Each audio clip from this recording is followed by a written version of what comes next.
Hey Jolt, you know what sucks? Mosquitoes. Mosquitoes suck.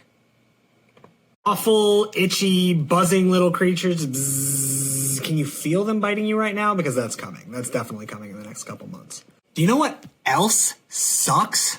Arguably worse than mosquitoes? This. All of this. This sucks worse than mosquitoes. I will take mosquitoes over this every single day of the week. Is the worst. It's dark, it's cold, the air hurts, the water hurts, the being alive hurts. Gross. What doesn't suck? What was one of my favorite things? What has always been one of my favorite things? The woods. The woods do not suck at all. Look at that. That's gorgeous. God, it's so pretty. Might be surprised to learn that I actually do things other than drink Mountain Dew, bother you, and use language incorrectly. On fleek. When I was a kid, this was pretty much my idea of paradise.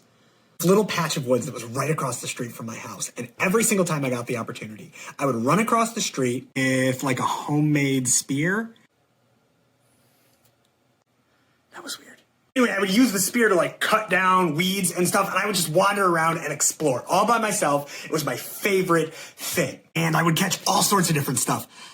Frogs, snakes, cats. One time I even got to feed a baby deer applesauce off my finger. It was so cool. Why are you talking about this? Why? Okay, so, right? Winter sucks. Winter sucks so bad. The woods do not suck. The woods are great. The woods are a great place. What happens when you combine these two things? Once upon a time, little Liam got incredibly excited about showing one of his friends his favorite place in the woods. He was like 7. People were harmed in the making of this video. Grabbed the homemade spear, went marching off into the woods with a friend. There's no friend in that video because old people don't have friends.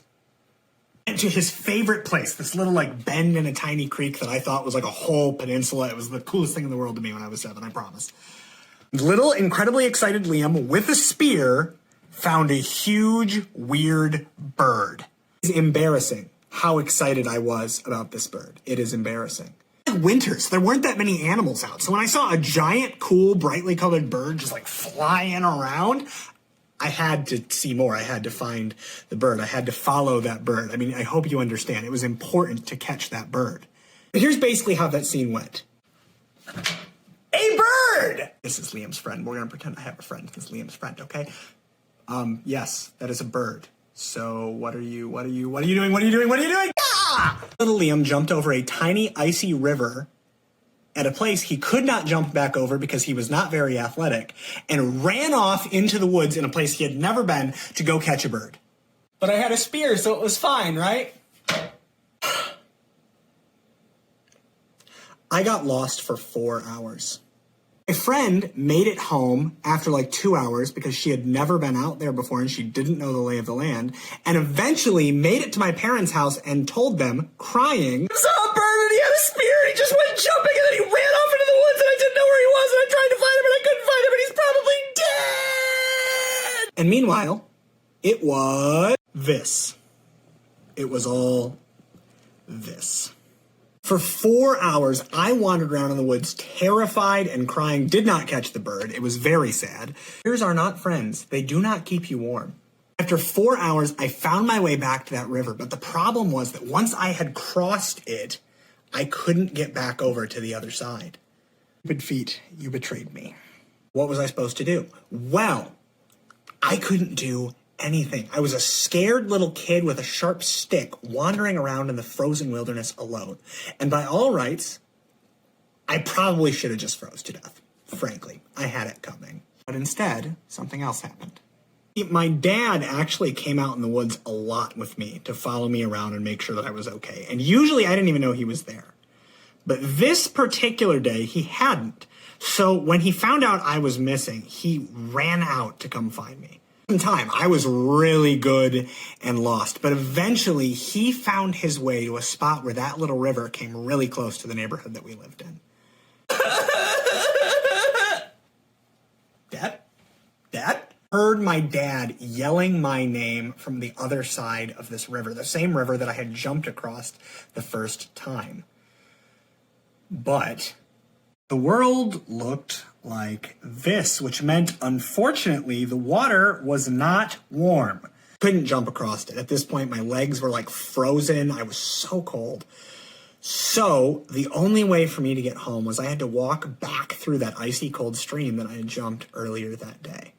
It hurt so freaking bad. I mean, I cannot stress enough. My toes still hurt from this. I still hate winter from just the touch of that river that one day. It was so cold. It took me home. He got me warmed up. And once I was back across that, I wasn't on the wrong side of the river anymore. I was safe. My dad saved me. This month, we're talking about Easter, about the story of Jesus, about how he saved us. And so I wanted to start with a story of a time that I felt lost. Stupid little Liam thought that he needed a spear in order to be safe in the woods, because apparently I thought I was fighting dragons. My worst enemy out there was, unfortunately, me. What I needed wasn't somebody to protect me. It wasn't something to fight off wolves or whatever. What I needed was someone to show me the way. And my dad was that for me. And later in my life, later in my dad's life, later in everybody's lives in my life, come to find out that person, Jesus.